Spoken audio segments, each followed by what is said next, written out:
Welcome back to Aji's creation. ഈ വീഡിയോയിലെ കഥയും കഥാപാത്രങ്ങളും വെറും സാങ്കല്പികം മാത്രമാണ്. എങ്കിലും ഈ ടൈപ്പ് ആൾക്കാർ നിങ്ങളുടെ വീട്ടിലും കാണില്ലേ? അവിടെ ഉണ്ടായിരുന്നോ? ഞാൻ ഇന്ത്യൻ കടയിൽ പോയി. നല്ല അടിപൊളി ബീഫ്, നല്ല ഫ്രഷ്. 50 നോയമ്പിന് തന്നെ വേണം കേട്ടോ ബീഫ്. നോയമ്പാണല്ലോ ഒന്നും കരുതി ഞാന് നല്ല ഒന്നാം തരം റയർ പപ്പടക്കറിയൊക്കെ ഉണ്ടാക്കി ഇരിക്കുക. അന്നേരാണ് ആ മനുഷ്യന്റെ ബീഫും തേങ്ങാക്കൊത്തും. പിന്നെ നോയമ്പേ, അതെ, ഒരു കാര്യം മനസ്സിലാക്കും. കത്തോലിക്ക സഭ തന്നെ പറഞ്ഞിട്ടുണ്ട്, 60 കഴിഞ്ഞാൽ പിന്നെ നോയമ്പൊന്നും എടുക്കേണ്ട കാര്യമില്ലെന്ന്. നമുക്കൊന്ന് സുഖിക്കാവിടി. പൊട്ടനാണേലും പുള്ളി ഇപ്രാവശ്യം പറഞ്ഞത് കറക്റ്റാ കേട്ടോ.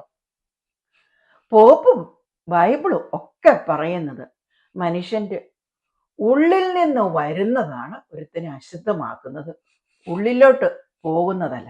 അപ്പൊ കുഴപ്പമില്ലായിരിക്കും. അല്ല, ആർക്കാടി ഈ ചെക്കൊക്കെ എഴുതുന്നേ? $200? Salvation army. നോയമ്പ് കാലമല്ലേ? $200 സാൽവേഷൻ ആർമി കൊടുക്കാന്ന് പറഞ്ഞു കഴിഞ്ഞാല് അവർക്കൊക്കെ ലോകം മുഴുവനുള്ള ആൾക്കാർ കൊടുക്കുന്നതല്ലേ. ആ പൈസ ഉണ്ട്, അതിന്റെ പകുതി പൈസ ഉണ്ടായാൽ മതി. നമുക്ക് ഒരു ദിവസം പോയി ഒരു മൂവിയൊക്കെ കണ്ട് വെളിയിൽ നിന്ന് ഡിന്നറൊക്കെ കഴിച്ചാൽ കുശാലായിട്ട് നല്ല ചൈനീസോ ഇന്ത്യൻ കടയിലോ വല്ല പോവാം. ഓ, ഒരു കാര്യം പറയാൻ വിട്ടുപോയി.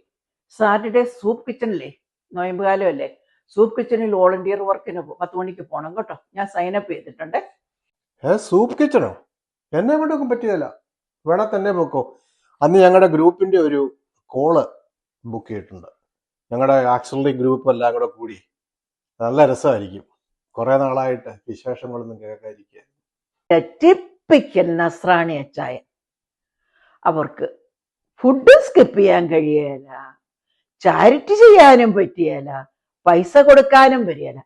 കർത്താവ് അനുഗ്രഹം ഇങ്ങനെ കൊട്ടക്കണക്കിന് അങ്ങ് വാരി കൊടുത്താൽ മതി. എന്താ അല്ലേ?